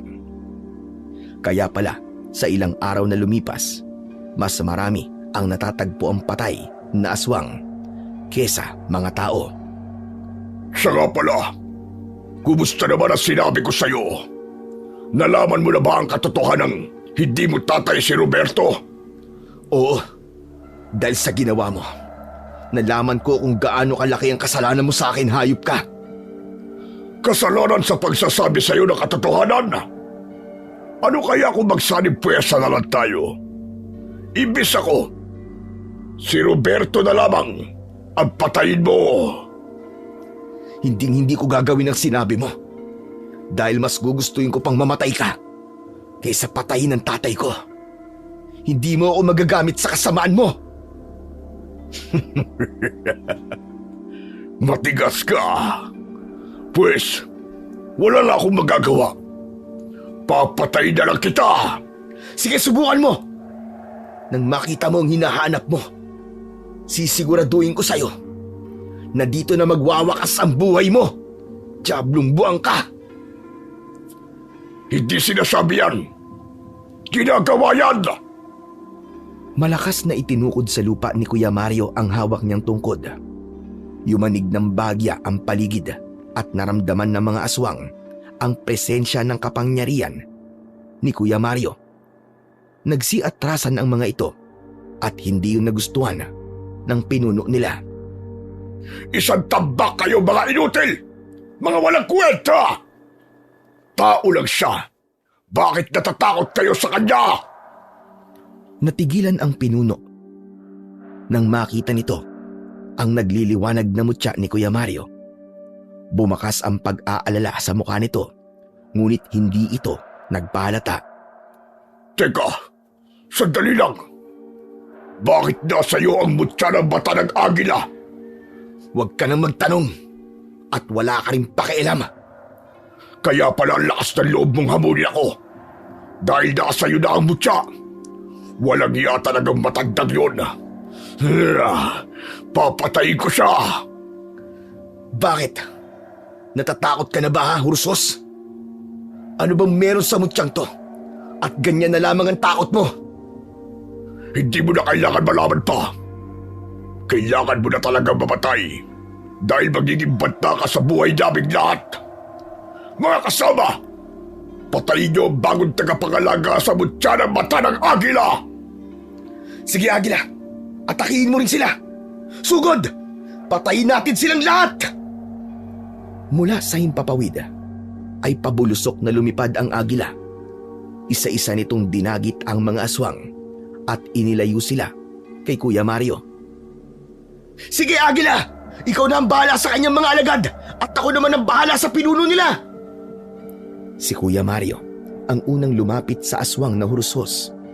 Mabilis itong tumakbo, sabay palot ng tungkod sa katawan ng aswang. Naiwasan nito ang unang pag-atake ni Kuya Mario. Ngunit tinamaan ito ng pangalawang palot ni Kuya Mario sa leeg. Nagulat silang lahat sa kakaibang lakas ng kapatid ko. At hindi sila makapaniwalang nagawa nitong talunin ang pinuno ng mga aswang. Hindi ito maaari. Bakit napakalakas mo? Kaya nga kabahan ka na. Heto pa, saluin mo ang tungkod ko! Bawat pag-atake ni Kuya Mario sa kalaban ay napapaigik ito sa labis na sakit. Talagang nag-iiwan ito ng pasa at latay na umuusok kapag mas malakas ang paghampas. Ang kanya namang agila ay pinagtututukan nito ang mga mata ng mga aswang. Dahil hindi nila kaya ang lakas ni na Kuya Mario at ng agila, kumaripas ng takbo ang mga kalaban. Atras! Atras tayo! Hindi natin sila kaya dito. Doon tayo sa lugar natin, kung saan ay mas magiging malakas tayo! Atras! Dahil naging kampante si Kuya Mario, na natakot nga talaga sa kanya ang mga aswang, Hinabol niya ang mga ito. Pagkalipas ng kalahating oras, biglang nawala ang presensya ng mga aswang sa paligid, kaya tumigil sa pagtakbo si Kuya Mario. Inilingalinga niya ang kanyang paningin na tila ba may hinahanap, ngunit wala na siyang maramdaman. Maya-maya pa ay bumaba ang agila mula sa sanga ng puno at dumapo ito sa balikat ng kapatid kong si Kuya Mario. Samantala, sa bahay naman namin, sa loob mismo ng kwarto ko, pabaling-baling ako sa higaan. Hindi ako makatulog. Naaalala ko ang ibon ni Kuya Mario. Kaya naman, nagpasya akong lumabas ng silid ko para sana kausapin si Kuya Mario. Matagal na kasi kaming hindi nagkikwentuhan. Madalas kasing maaga siyang pumapasok sa kanyang silid para matulog. Kuya Mario, gising ka pa ba? Teka, walang sumasagot ah. Natulog na kaya siya? Nang kakatukin ko na sana ang kanyang pinto, ay naitulak ko ito pabukas. Kaya tumambad sa paningin ko na wala sa loob ng kanyang silid si Kuya Mario. Diyos ko, wala rito si Kuya Mario ah. Saan kaya siya nagpunta? Dala ng pag-aalala ko, pumunta ako sa silid ni na Tatay at Lola Iska. Kinalampag ko ang kanilang pinto para magising sila. Tay! Tatay! Buksan niyo po ang pinto! Lola Iska, gumising po kayo! Lola Iska! Bumukas kagad ang pinto ni Tatay at nagulat ito nang makita ko. O Buboy, bakit ang ingay mo? Tay, si Kuya Mario po wala sa kwarto niya. Ano ka mo? Tara po, tignan niyo sa silid niya. Wala po siya ron. Malaki ang hakbang na pinuntahan ni Tatay ang silid ni Kuya Mario. Samantalang si Lola Iska ay sumunod na rin sa amin.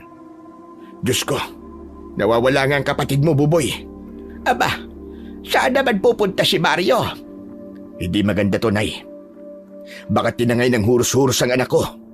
Aba, kailangan nating mahanap si Mario. Sasama po ako sa inyo, Tay. Sige anak, dalhin mo ang punyal mo. Ikaw naman po, Nay. Gasera na lang po ang dalhin nyo. Buntot ng pagi naman ang sakin. Sapat na itong panlaban sa mga aswang. Ano pang hinihintay nyo? Abay, tara na! Umalis na tayo! Tay, mauuna na po ako sa inyo. Wag anak, mapanganib. Kaya nga po kailangan ko nang umalis eh. Mapanganib po at walang kasama sa labas si Kuya Mario. Hindi ko na hinintay na magsalita pa sina Tatay at Lola Iska. Agad na akong tumakbo palabas ng bahay. Tinaha ko ang daan papasok sa kagubatan. Dala ang punyal. Konti lang ang liwanag na nakikita ko sa daan, kaya nahihirapan akong suungin ang masukal na kagubatan. Ngunit mas nangibabaw ang pag-aalala ko para kay Kuya Mario. Kaya nilakasan ko na lang ang loob ko, lalo na sa kalagayan nito.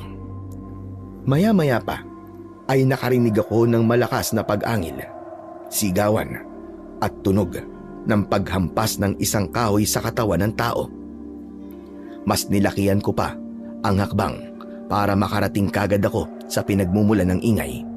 Ngunit bigla rin naman akong natigilan nang tumambad sa aking paningin ang pakikipaglaban ng isang lalaki sa mga naglalakihang nilalang na mukhang aso. Hindi sila makaubra sa binatang may tanga ng tungkod. Dahil nga madilim, hindi ko kagad nakilala ang lalaki. Kuya Mario? Kinusot-kusot ko pa ang aking mga mata dahil hindi ako makapaniwala sa aking nakikita. Sa muling pagmulat ko ng aking mga mata ay nakita ko nga si Kuya Mario kung paano niyang kinakalaban ang mga aswang na umaatake rito. Hindi ako nakapagsalita at nanigas ang tuhod ko. Dahil sa tingin ko sa kanyang mga galaw, hindi na siya bulag. Napakagaling niyang makipaglaban. Bawat tamaan ng kanyang tungkod, napapaatungal dahil sa labis na sakit. Pinanood ko sila kung paanong nahirapang lumaban ang mga hurus-hurus kay Kuya Mario. Pero mas nagulat ako sa agilang kasama ng kapatid ko. Lahat ng mga aswang na nagtatangkang umatake kay kuya, sinasalubong nito at tinutuka sa mga mata. Ano?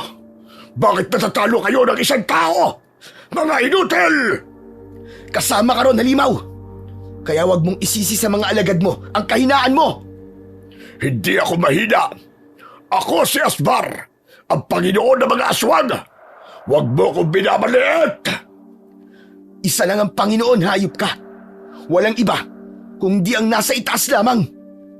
Sa pamamagitan ko, ipapakita niya kung gaano siya kalakas na hindi magwawagi ang kagaya mong masama laban sa kanyang puwersa. Kaya tikman mo ang sakit ng kapangyarihang nanggaling sa kabutihan. Ay ko, tinamaan ako sa ulo ng tungkod. Napakalakas, parang mababasag ang bungo ko. Napaatras ang aswang na si Asbar, habang ang natitira naman niyang alagad ay umatake kay Kuya Mario. Ngunit wala rin silang nagawa. Bumagsak din sila sa lupa. Habang nakahiga ang mga ito, saka sila sasalakay ng tuka ng agila. Sige, agila! Ubusin mo silang lahat! Wala kang ititira ni isa sa kanila! Lahat sila ay walang nagawa sa puwersa ni na Kuya Mario at ng ibong agila. Kaya hindi makapaniwala ang pinuno ng mga aswang na hurusos. Hindi siya makalapit sa kapatid ko. Samantala, sa kinaroroonan ko naman, hindi ko inaalis ang paningin ko kay Kuya Mario. Napakalakas ni Kuya Mario.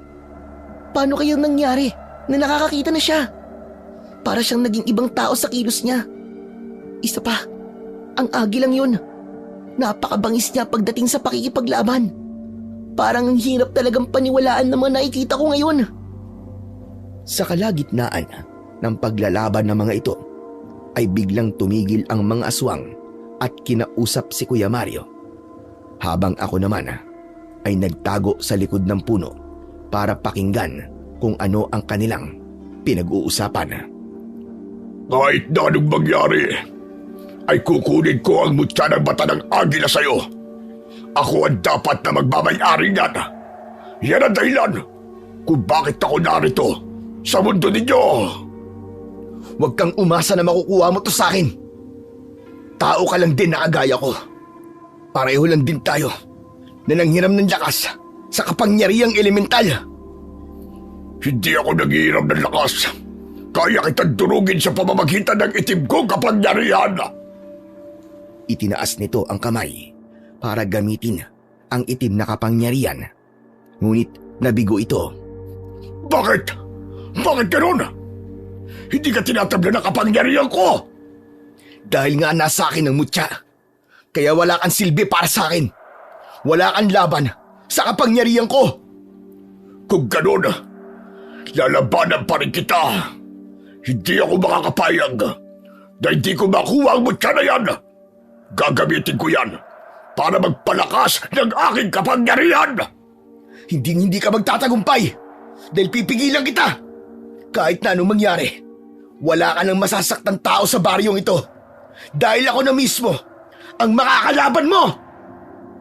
Mula nga sa aking kinatatayuan ay kitang-kita ko kung paano silang naglaban. Sumugod na rin ang ibong agila sa mga hurushos. Nagkagulo sila nang hampasin sila ng tungkod ni Kuya Mario. Bawat tamaan ng sandata ni Kuya Mario ay talaga namang tumatalsik ng malayo na para bang may malakas na puwersa na tumatama sa kanilang katawan. Ganon din ang nangyari sa pinunong si Asbar. Pasadsad itong bumagsak sa lupa. Saka ito nilapitan ng kapatid ko at sinakal. Halos umangat ang paa nito sa lupa dahil sa lakas ni Kuya Mario.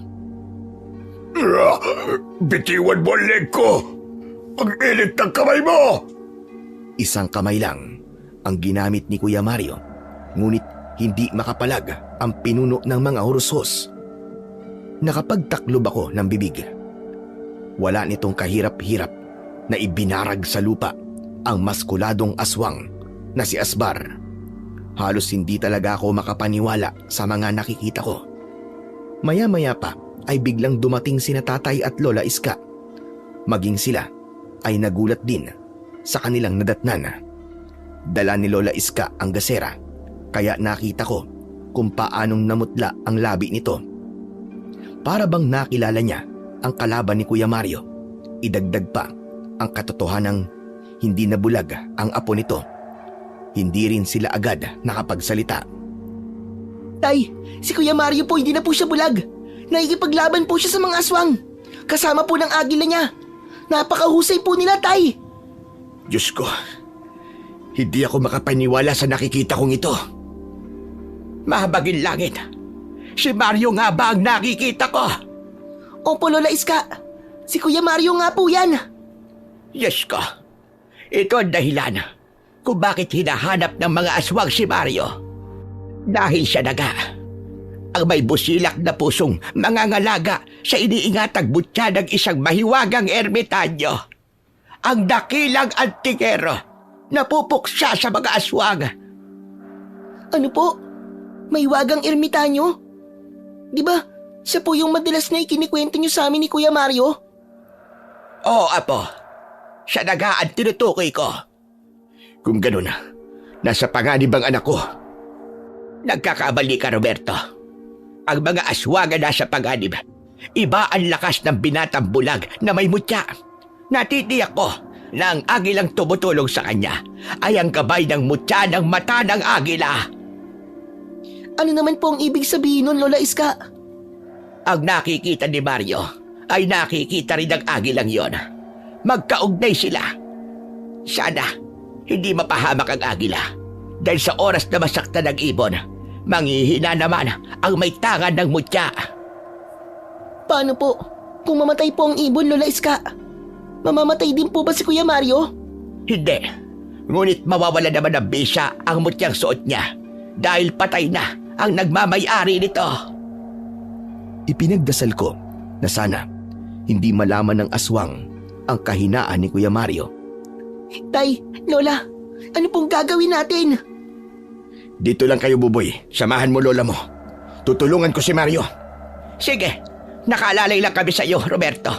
Buboy, dito ka lang sa tabi ko. Pero gusto ko rin pong tumulong. Paano po itong punyan na hawak ko kung hindi ko po magagamit laban sa mga aswang? Anak, makinig ka muna sa lola mo. Delikado ang labanan na ito at baka mapahama ka. Sige na, magtago na lang kayo rito. Hindi ko na nga napigilan pa si Tatay nang tumakbo siya sa kinaroroonan ng mga aswang na naglalaban. Hoy! Ako ang harapin nyo! Mga diablong buwang kayo! Tay!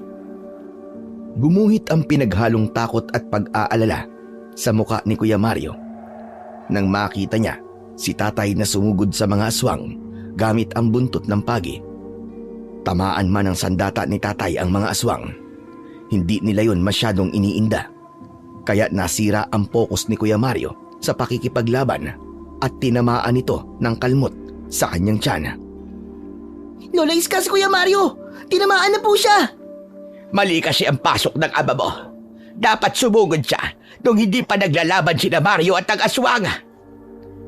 Inalalayan ni Tatay si Kuya Mario at batay sa naging pag-uusap nila, dismayado si Kuya Mario sa biglang pagdating ni Tatay. Kaya lang, nabaling ang atensyon nila sa mga natirang aswang. Maging kami ni Lola Iska ay kinabahan din nang magbago ang kanilang itsura. Naging mas malaki ang mga ito. Tinubuan sila ng maraming sungay sa ulo. Ganon din ang pinuno ng mga hurushos. Higit na mas mabagsik na ang anyo nila. Kay tagal kong hinintay na muli tayo magkaharap, Roberto. Sa pagpatay mo sa asawa ko at anak, pagbabayaran mo ang buhay nila. Paano naman ang ginawa mo sa asawa at anak ko? Ikaw ang nauna. Pinatay mo ang mag-ina ko pati na ang pamilya niya. Kaya huwag kang umastang ikaw lang ang nawalan dito. Kung ganon, matirang matibay, papatayin ko rin ang mga anak mo. Kapag ginawa mo yun, ay pagsisisihan mo na malaki at isusumpa mo na naging aswang ka. Alam ko ang kahinaan mo. Sa oras na saksakin ka ng anak mo, yun na rin ang magiging katapusan mo. Babalik ka sa mundo mo na isang malamig na bangkay. Kaya nga yun ang pagkakamali ginawa mo. Pinatay mo ang nag-iisang kahinaan ko. Kahit patay na ang kahinaan mo, narito pa rin ako. Ang mutya ko mismo magiging pangalawang kahinaan mo. Walang takot na sumugod si Kuya Mario sa mga kalaban. Ngunit nahawakan ng pinuno ng ngursos ang kamay ni Kuya Mario. Bitiwan mo ang anak ko, hayop ka! Hinampas ni tatay ng buntot ng pagi ang braso at katawan ng ngursos. Ngunit hindi ito natinag at humalakhak pa ng malakas. Sabay sakal din sa leeg ni tatay. Umangat ang paa nila sa lupa habang tumatawa ng malakas ang pinuno ng mga hurusos na si Asbar. Kapag nagpalit kami ng anyo, nanaragdagan din ang lakas namin! Maging ang agila ay tumulong na rin. Ngunit hindi nito iniinda ang tuka ng ibon. Kaya ang binalingan na lamang ng agila ay ang mga alagad ni Asbar. Lola Iska, papatay ni Asbar sina Kuya Mario at tatay. Kailangan may gawin na po ako. Hindi ko na hinintay.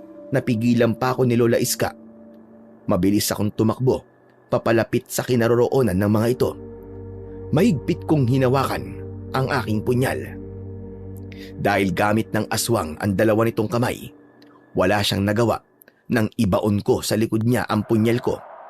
Umatungal ito ng malakas, kaya naihagis nito sa malayo ang sakal niyang sina tatay at Kuya Mario. Rinig na rinig ko ang tunog ng pagbagsak nila sa lupa.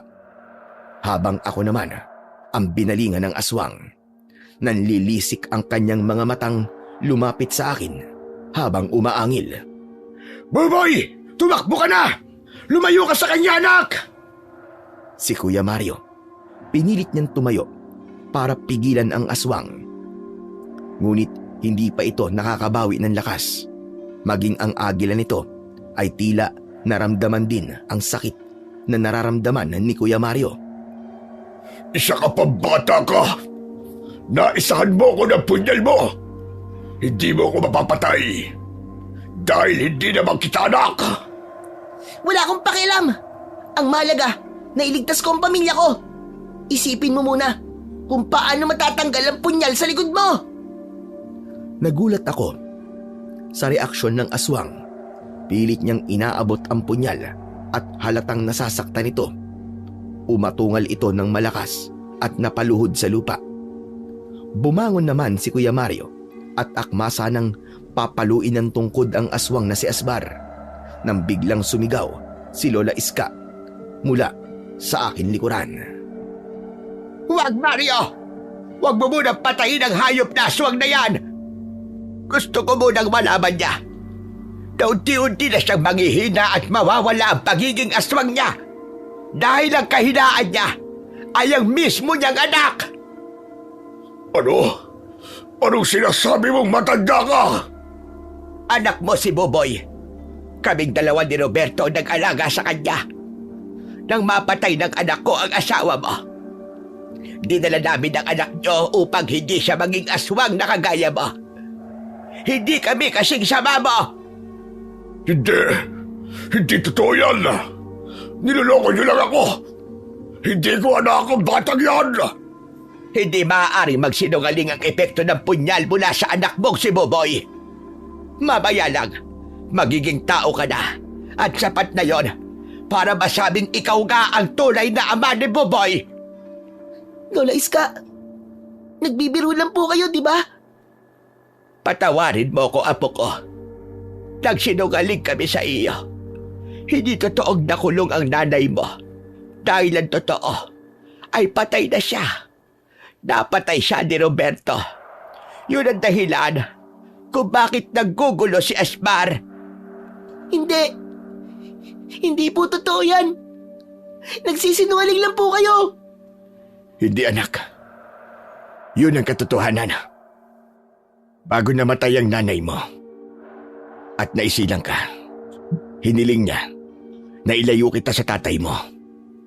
Pinalabas namin patay ka na para hindi ka hanapin ni Asbar. Bakit po? Dahil balang araw, gagawin kanyang aswang sa pamamagitan ng pagpapasa ng bertud niya. Ngunit hindi ko hahayaan yon. Patawarin mo ko, anak. Pero ito ang katotohanan sa pagkatao mo. Halos mabaliw ako nang marinig ko ang mga ipinagtapat sa akin ni na Tatay at Lola Iska. Habang hindi ko inaalis ang tingin ko sa aking ama na nakaluhod pa rin sa lupa. Maya-maya pa, tumambad sa aking paningin ang unti-unting pagbabago sa kanyang anyo. Naging tao na siya. Indikasyong mag-ama nga kami. Nanginginig ang katawan ko dahil sa labis na pagkabigla.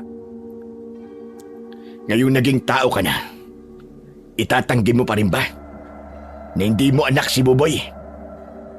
Hindi ko akalain na buhay pa pala ang anak ko. Hindi kami kasing sama ng iniisip mo, Asmar. Ikaw ang tunay na masama rito. Ikaw ang unang pumatay sa pamilya ko, Asmar. Anong pakiramdam nang mawalan ng pamilya? Hindi ba't masakit? Oo. Tama ka, Roberto. Patawarin mo ako. Kung ano ang ginawa mo sa kapwa mo, ay siya rin ang mangyayari sa'yo. Kadalasan doble ang sakit na ibabalik nito. Hindi. Hindi totoo. Wala akong tatay na aswang. Hindi totoo ang mga sinasabi nyo. Nagsisinungaling lang kayo. Buboyan ako. Alam kong hindi mo agad matatanggap to. Pero ito talaga ang katotohanan. Patawarin mo ko, Buboy, sa ginawa namin sa'yo. Apo ko, ginawa namin ang lahat para lumaki kang mabuting tao. At hindi ka maging kagaya ng iyong ama. Kung naging masama siya, piliin mong maging mabuti. Huwag kang gagaya sa iyong ama. Yan ang sinabi ng iyong nanay bago siya namatay. Hindi ko sinasadya ang pagpatay sa kanya. Nagkataon lamang na nasaan yung aswang siya. Hindi ko rin alam na malapit na siyang manganak.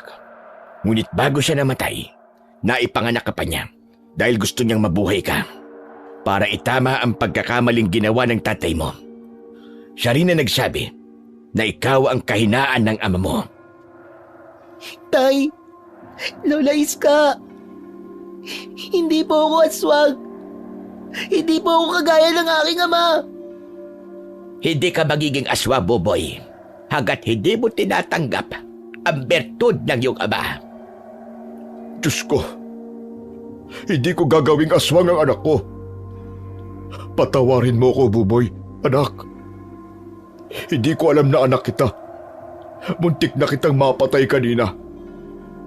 Pero dahil sa ginawa mo sa akin, napagtanto ko na napakasama ko pala. Ang dami kong pinatay. Ang dapat sa akin ay mamatay na rin. Nagtatalo ang kalooban ko habang pinagmamasdan ko ang aking totoong ama. Habang umiiyak ito sa harapan ko. Tao lang din ako at talagang lumambot ang puso ko. Dahil totoo, pinalaki ako ng tama ni na Tatay at Lola Iska. Nakita ko ang paghihirap ng kalooban niya na para bang ako ang nasaktan. Maya-maya pa, lumapit sa amin si Kuya Mario at hindi niya na itinuloy ang pagpalo ng tungkod sa katawan ng aking ama. Dumapo na rin sa balikat nito ang agila na tila ba nakikinig sa aming mga pinag-uusapan. Sumusuko na ako sa inyo. Handa ko ng pagbayaran ng kasalanan ko. Kung kamatayan man ito, maluwag kong tatanggapin. Iiwan ko ang anak ko sa inyo dahil alam kong kayo ang mas higit na may karapatang mag-alaga sa kanya. Sigurado ka na ba? Oo, Roberto. At maraming salamat sa inyo. Sa kabila ng ginawa ko sa inyo at sa pamilya nyo. Ito pa ang iginanti nyo sa akin. Wala akong kasing sama. Isa akong halimaw na walang kwenta. Sandali! Huwag mo sasaktan ang sarili mo, Asbar. Huwag ka rin magpapakamatay dahil higit na mas kasalanan yon sa mata ng Diyos. Tanggapin mo ang iyong kasalanan at patawarin mo ang iyong sarili. Humingi ka rin ng kapatawaran sa Kanya. Asbar, iisa lang ang kahilingan ko. Bumalik ka na sa mundo nyo. Sa mundo ng mga engkanto. Hindi ka nararapat dito dahil kung mananatili ka rito, maraming magtatangka sa buhay mo at makakagawa ka lang ulit ng kasalanan. Dahil sa sinabing yon ni Tatay Roberto, ay sumang-ayon si Tatay Asbar. Mas lalo kaming nagulat nang merong malakas na liwanag na lumitaw mula sa balikat ni Kuya Mario. Ang agila ay naging isang matandang lalaki na mahaba ang balbas at bigote. Mahaba rin ang kanyang buhok na kulay puti na kasing kulay ng kanyang saya. Meron itong sariling tungkod at merong korona na para bang ginto. Hindi ko inaasahan na ito pala ang magiging wakas ng iyong kasamaan, Asbar. Apong Magno, ikaw pala ang agila.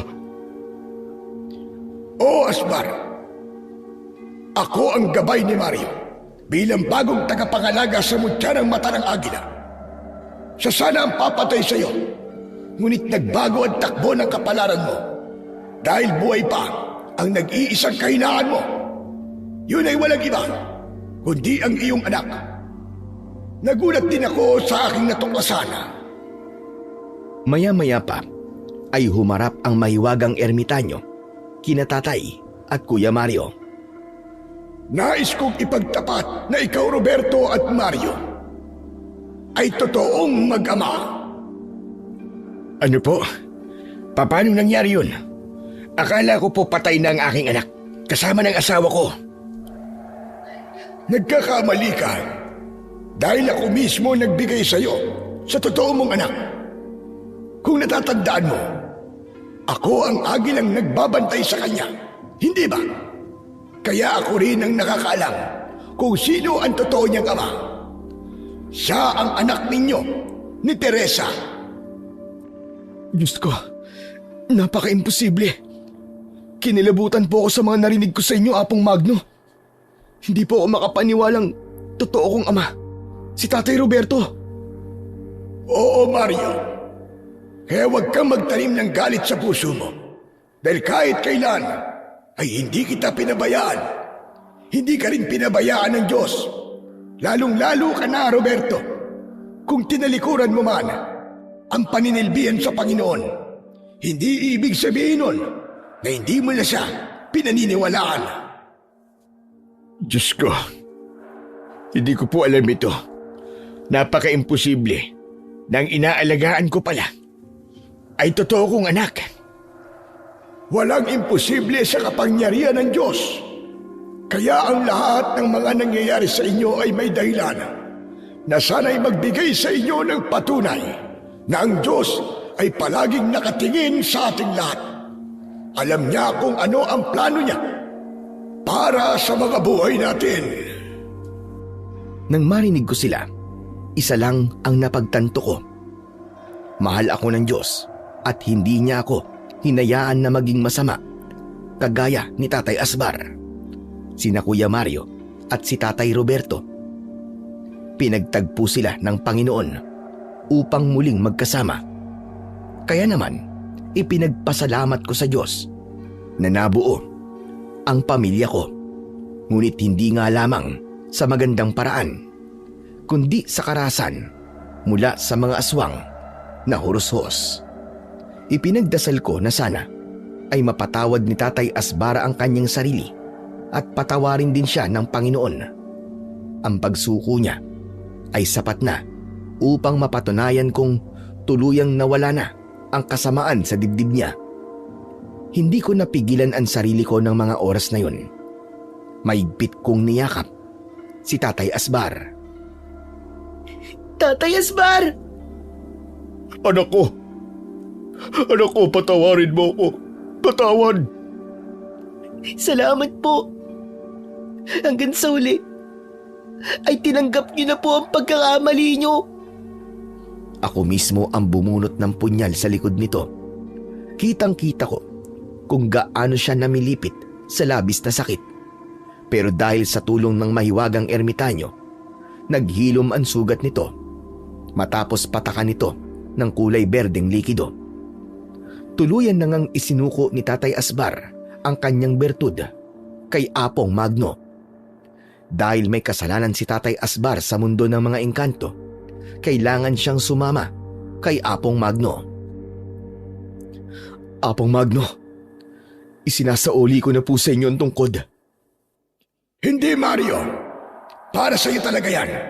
Dahil mananatili kang bulag sa araw at sa gabi ka lang makakakita. Umalis na si Apong Magno at Tatay Asbar para magtungo sa lagusan papunta sa mundo ng mga engkanto. Sina Tatay Roberto at Kuya Mario naman ay nagyakap ng maigpit, habang si Lola Iska nilapitan niya ako at niyakap din ng maigpit. Sinabi nitong ang mga nakita namin ay kalimutan ko na. Marahil ay nagtatanong kayo kung may dugo akong engkanto. Wala po, dahil ang nanay ko ay tao kahit siya ay naging aswang. Nagiging aswang lang ang hurusos kapag nilunok niya ang bertud. Hanggang ngayon po ay nagpapasalamat pa rin ako kay Apong Magno dahil tinulungan niya ang aking kapatid na bulag na si Kuya Mario at ginawa niyang isang mahusay at matapang na antingero. Bago ko nga po pala tapusin ang istorya ko, ay nais ko lamang pong magpasalamat sa inyo, Sir Blair. Dahil binigyan niyo po ako ng pagkakataon na maibahagi sa lahat ang aking natatanging kwento na hindi ko po makakalimutan. Ako nga po pala ulit si Buboy. At ito ang katapusan ng aking kwento. At sana po ay may napulot po kayo na magandang aral. Sa kwentong inyong napakinggan, pinatutunayan lamang na sa mundo ng tukso at pagkakamali, mahalagang maunawaan natin na ang kasamaan ay hindi kailanman mananaig laban sa kabutihan kung ang puso ng tao ay nananatiling nakaugat sa pananampalataya sa Panginoong Diyos. Sapagkat ang tunay na lakas ay hindi nasusukat sa pagiganti, kundi sa kakayahang magpatawad. Ayon nga sa Roma 12:21, huwag kang padadaig sa masama, kundi bagkos daigin mo ng mabuti ang masama. Ang kapatawaran ang nagsisilbing sandata upang mapawi ang galit na matagal nang kinikimkim sa dibdib. At ito rin ang nagbubukas ng pintuan tungo sa kapayapaan ng kalooban. Matuto tayong harapin at tanggapin ang ating mga pagkakamali, sapagkat sa pag-amin ng ating kahinaan, doon nagsisimula ang tunay na pagbabago. Huwag nating hayaan ang ating sariling pagkukulang ang maging dahilan ng ating pagbagsak. Sa halip, gawin natin itong hakbang upang tayo'y maging mas matatag at mas malapit sa Diyos. Sapagkat tulad ng sinasabi sa pangalawang Korinto 12:9, sapat sa iyo ang aking biyaya, sapagkat ang aking kapangyarihan ay nahahayag sa kahinaan. Hindi maikakaila na mahirap kalaban ang taong labis nating pinapahalagahan, lalo na kung nasasaktan tayo. Ngunit sa kabila nito, pinapaalalahanan tayo na piliin pa rin ang kabutihan kaysa galit. Habang may oras pa, sikapin nating baguhin ang ating sarili, maging mabuti, maging mapagkumbaba, at maging magpatawad upang tayo'y maging kalugod-lugod sa mata ng Panginoong Diyos. Sapagkat ang buhay na inaalay sa kabutihan ay hindi hahantong sa kapahamakan, kundi sa liwanag ng kanyang pagmamahal. Maraming salamat po sa walang sawa niyong pagsuporta at pakikinig sa aking mga YouTube channel. At huwag niyo rin pong kalimutan na mag-subscribe at ihit ang notification bell para sa mas marami pang makapigilininga na kwentong aswang at katatakutan mula sa mundo ng kababalaghan.